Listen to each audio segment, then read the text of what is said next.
Attention famille, voici un jeune qui est décédé au Cameroun.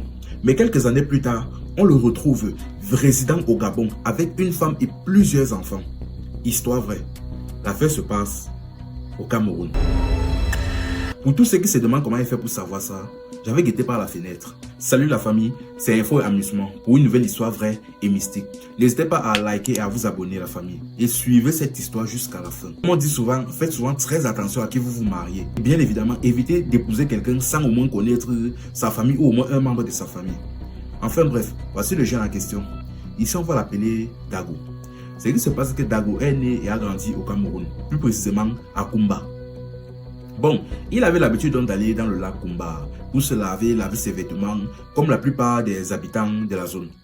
Mais un jour, en y allant avec un de ses amis, quelque chose s'est passé et il s'est noyé dans le lac. Son corps, donc du moins, il est entré dans l'eau et on l'a plus revu. Son ami a commencé à le chercher et après un certain temps, il est finalement parti appeler la famille et quelques gars du quartier sont sortis. On a commencé à fouiller dans la rivière, on ne l'a pas trouvé. Là, on a donc conclu que le jeune était décédé.